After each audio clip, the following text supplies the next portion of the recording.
Hello नमस्ते my YouTube family, कैसे हैं आप सभी। आई होप आप सब अच्छे होंगे। तो वेलकम करती हूँ आपका अपनी नई वीडियो में। तो जी 11 नवंबर सोमवार का दिन है और सुबह के 10:30 बजे हम निकले थे रेवाड़ी के लिए, मैं और संगीता। क्योंकि संगीता की एक फ्रेंड है जो कि रेवाड़ी में है। वो बहन काफ़ी टाइम से हमें मिलने के लिए बोल रही थी, लेकिन टाइम नहीं था, हम जा नहीं पा रहे थे और हमें भी कुछ ग्रोसरी का सामान लेना था। मंडे के दिन हमने प्लान बनाया कि हमें कैंटीन में जाना है। तो हम 10:30 बजे निकले थे और इवनिंग में हम घर पे पहुँचे हैं 5 बजे। तो जी यहाँ पे हमने अपना सारा सामान ले लिया है। और कैंटीन से सामान लेने का एक बेनिफिट ये है कि कम से कम 2-2.5 हज़ार रुपये हमारे इस सामान में बचत हो गई थी। क्योंकि यही सामान अगर हम बाहर से लेते तो समथिंग 6,000 तक का पड़ता। तो जी कंटिन्यू करते हैं फिर से एक बार मेरी लाइफ जर्नी। मायके की मैं आप लोगों के साथ शेयर कर चुकी थी। उसके बाद बताएं मेरी शादी हो जाती है, मुझे मेरी बेटी का जन्म हो जाता है। काफ़ी दिन से मैं आप लोगों के साथ अपनी लाइफ जर्नी शेयर नहीं कर पा रही थी, क्योंकि मैंने अर्जेंट स्टिचिंग के कुछ कपड़े ले रखे थे जो कि अभी कंप्लीट हो चुके हैं और दिन भी इतने छोटे हो गए हैं कि मैं चाहकर भी कोई भी वीडियो शूट नहीं कर पा रही थी। एडिटिंग वेडिटिंग पे बहुत टाइम लगता है। तो अभी मैं आप लोगों के साथ शेयर करती हूँ। मेरी शादी के बाद बेटी हो जाती है और जब मेरी बेटी 4 महीने की थी तब घर में बहुत बड़ा झगड़ा हुआ। रीज़न मैंने आप लोगों को बताया था कि मेरे हस्बैंड का अफेयर था और ये नशे भी करते थे। और दूसरा, इसको मेरे भाई का जो मौसी का लड़का मैंने बताया और उसकी वाइफ का, इन लोगों का सपोर्ट मिला हुआ था। तो मेरे साथ बहुत झगड़ा किया गया। उस टाइम पे मैंने मेरे हस्बैंड से एक ही डिमांड की थी कि मुझे आगे पढ़ाई कंटिन्यू करनी है, मेरे को स्टडी करनी है। तो मेरे ससुर को ये बात पता लगी तो मेरे ससुर ने बोला ठीक है तुम कंप्यूटर कोर्स कर लो। तो मैंने बेसिक कंप्यूटर कोर्स के लिए अप्लाई किया और मैं जाने लगी थी उस टाइम पे कंप्यूटर कोर्स के लिए सेंटर में। और मेरे हस्बैंड भी कंप्यूटर कोर्स कर रहे थे जिस टाइम पे, वो दूसरे सेंटर से कर रहे थे। और उस टाइम मेरे ससुर फेवर में थे मुझे पढ़ाएं, क्योंकि उनको पता था उनका बेटा नालायक है, कुछ नहीं करेगा। तो मुझसे कुछ उम्मीदें थी उस टाइम, मेरे ससुर की मुझसे कुछ उम्मीदें थी। तो करीब मैं 1 महीने में सेंटर पे गई हूँ, जाती थी कंटिन्यू 1 महीने में सेंटर पे गई। उसके बाद वो लड़ाई झगड़ा ऐसा हुआ कि मुझे मेरी बेटी को लेके, हेतल को लेके अपने मायके जाना पड़ा। वहाँ पे मैं 2 महीने रही। इन 2 महीनों के दौरान मेरे हस्बैंड ने मुझसे 2-3 बार कॉल पे बात की थी और उस टाइम पे उसने अपनी गलती को माना भी था, रियलाइज़ किया कि मेरे साथ गलत किया है उन्होंने। और उन्होंने बोला कि तुम वापस आ जाओ और मेरी तरफ से कोई भी गलती नहीं होगी, वापस आके अपने काम शुरू करो। तो मैं इतनी मैच्योर नहीं थी उस टाइम पे, मैं उनकी बातों में आ गई। मुझे लगा सच में ये बदल गए हैं, तो ये मुझे लेने के लिए गए और मैं इनके साथ में आ गई। जिस टाइम मैं मायके में थी तो सभी लोग मुझे टोकते थे, क्योंकि मैं इतना वीक हो चुकी थी, बहुत ज़्यादा वीक हो गई थी मैं। सभी जो आस पड़ोस की आंटियाँ थी, भाभियाँ थी, पूछती थी कि क्या हुआ है। तो मैं सिर्फ एक ही बात बोलती थी कि मुझे टाइफाइड हो रखा है, क्योंकि मुझे ये बात बोली गई थी। जो मेरी भाभी थी और मेरी मौसी का लड़का जो था वो, उन्होंने मुझे बोला था कोई भी पूछता तो ये बोल देना कि टाइफाइड है। और उस टाइम मैं बीमार के जैसे भी रहती थी। तो मैं हमेशा अपनी तकलीफ़ को छुपाती रही कि शायद ये सुधर जाएंगे, शायद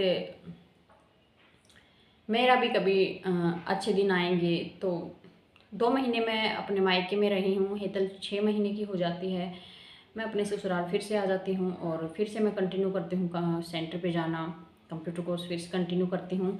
लेके फोकस कर रही थी कि मुझे कुछ करना है, मुझे अपने पैरों पे खड़ा होना है। तो जी मेरी टाइपिंग स्पीड इतनी अच्छी बन गई थी कि जो हमारे सर थे उन्होंने मुझे बोला कि आपको इनकम टैक्स ऑफिस में अप्लाई करना है, वहाँ पे कुछ सीट अवेलेबल हैं और डीसी रेट पे हैं क्लर्क के लिए। आपकी टाइपिंग स्पीड भी अच्छी है और आपके लिए वो बेस्ट है। तो उन्होंने सैलरी भी बताई थी, इंटरव्यू के लिए उन्होंने बोला, तो मैंने हाँ कर दिया। और घर पे आके मैंने मेरे हस्बैंड के साथ में ये बात शेयर की। और मेरे ससुर उस टाइम पे जॉब करते थे, दिल्ली में थे, CVD कैंट में थे। तो मैंने उनसे भी बात की, तो मेरे ससुर को मेरी बात अच्छी लगी। उन्होंने वो एग्री हो गए थे, उन्होंने हाँ बोल दिया था कि ठीक है तुम कर लेना, ये मेरा बेटा नालायक है, ये तो कुछ करेगा नहीं, लेकिन हाँ ये जॉब अच्छी है, तुम कर लेना, क्या पता बाद में परमानेंट हो जाओ। तो मैं खुश थी। मेरे ससुर को कोई प्रॉब्लम नहीं थी और मेरी सास को भी कोई दिक्कत नहीं थी उस टाइम तक। लेकिन जब ये बात मैंने अपने घर पे शेयर की, अपने उस भाई को बताया, उस भाभी को बताया, तो वो इतने जल गए, क्योंकि वो मेरी तरक्की नहीं देखना चाहते थे। उन्होंने बोला कि ऐसा तूने क्या कर रखा है, ऐसी कौन सी स्टडी कर ली कि कुछ टाइम बाद ही तेरे को जॉब मिल रही है। यहाँ अच्छे खासे पढ़े लिखे को नहीं मिलती, चाहे वो DC रेट पे हो या चाहे कैसे भी हो। तो उन्होंने मना कर दिया। वो क्या बोलना चाह रहे थे कि कहीं भी रिसेप्शन पे बैठेगी और सिर्फ क्लाइंट्स को अट्रैक्ट करेगी। उनकी इतनी छोटी सोच थी। उन्होंने मेरे हस्बैंड को भड़काया, मेरे हस्बैंड भड़क गए, मान भी लिया उन्होंने। और उसको, मेरे हस्बैंड को इस तरीके से बोला कि तुम्हारे घर की बहू और तुम्हें कमा के खिलाएगी, इसमें तुम्हारी इज्जत कम हो रही है और अच्छा नहीं लगता, ऐसे बाहर जाएगी। उनको इज्जत से कोई लेना देना नहीं था, काम करने से किसी की कोई इज्जत नहीं घटती है, लेकिन वो सिर्फ ये नहीं चाहते थे कि मैं सेल्फ डिपेंड बनूं, मैं अपने पैरों पे खड़ी हो जाऊं या मैं आगे बढ़ूं। उनको पता था अगर ये कमाने लग गई, ये जॉब करेगी, तो ये फिर किसी से दबेगी नहीं, इसको अपने राइट्स पता लग जाएगा। एक्चुअल में उनको जलन इस चीज़ की थी।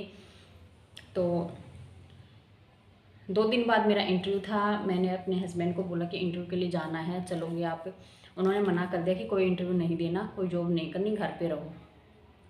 मुझे बहुत बुरा लगा। मैंने बोला आपने तो हाँ बोला था, पापा ने भी हाँ बोला। बोला नहीं नहीं, हमें नहीं करवाना कुछ भी, तुम घर पे रहो। अगर हम कंप्यूटर कोर्स को पूरा करना है तो करो, अदरवाइज़ नहीं।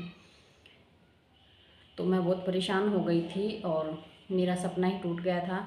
मैंने उनको मनाने की बहुत कोशिश की, मेरी सास से भी रिक्वेस्ट की। मेरी सास ने भी मना कर दिया कि तू वहाँ पे जॉब करने जाएगी, घर का काम कौन करेगा, मुझसे तो नहीं होता इतना काम। और मेरे हस्बैंड ने भी मना कर दिया। मेरे ससुर ने उस टाइम तक मेरा साथ दिया था। मेरे ससुर ने बोला कि नहीं, ये जॉब करनी है, मैं इनको समझाऊंगा, तुम कर लेना, और बाकी मैं भी आके बात करता हूँ।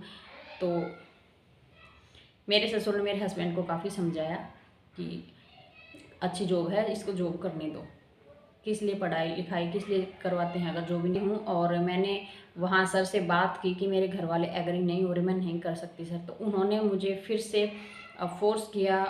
उन्होंने बोला कि मैं कन्वेंस करता हूँ और आपके लिए गोल्डन चांस है, सिर्फ इसमें 2 सीट खाली हैं और आपकी टाइपिंग स्पीड अच्छी है।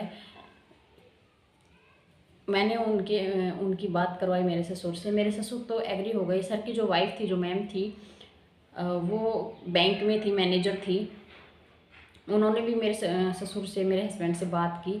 तो मेरे ससुर ने बोला नहीं कोई दिक्कत नहीं है, ये जॉब करेगी। लेकिन मेरे हस्बैंड एग्री नहीं हुए। चलो फिर भी कुछ नहीं है, मैं जैसे तैसे करके जिद करके बिना बताए इनको नेक्स्ट डे इंटरव्यू के लिए चली गई। मेरे हस्बैंड को पता लग गया, भनक लग गई। वो जहाँ पे मेरा इंटरव्यू था वो वहाँ पे आ गए। वहाँ पे आने के बाद मेरे साथ क्या किया, मुझे कहाँ पे लेके गए, वो मैं आप लोगों को बताऊंगी नेक्स्ट वीडियो में। जी मेरी जर्नी ऐसे ही चलती रहेगी। शादी के 13 साल तक मेरे साथ क्या हुआ क्या नहीं, कितने उतार चढ़ाव आए हैं और कितनी मेरे अगेंस्ट प्लानिंग हुई हैं, कितनी क्रूरल्टी हुई है, वो सब मैं आप लोगों के साथ शेयर करती रहूँगी। प्लीज़ आप लोगों से रिक्वेस्ट है कि मेरी वीडियो को ज़्यादा से ज़्यादा शेयर करें। अकेली हूँ, जहाँ से निकलना इतना आसान नहीं था। तो उम्मीद करती हूँ मेरी जो ये लाइफ जर्नी है, इससे कुछ बहनों को मोटिवेशन ज़रूर मिलता होगा। और ये सब आप लोगों के सपोर्ट के बिना मैं नहीं कर पाती। और मिलते हैं नेक्स्ट वीडियो में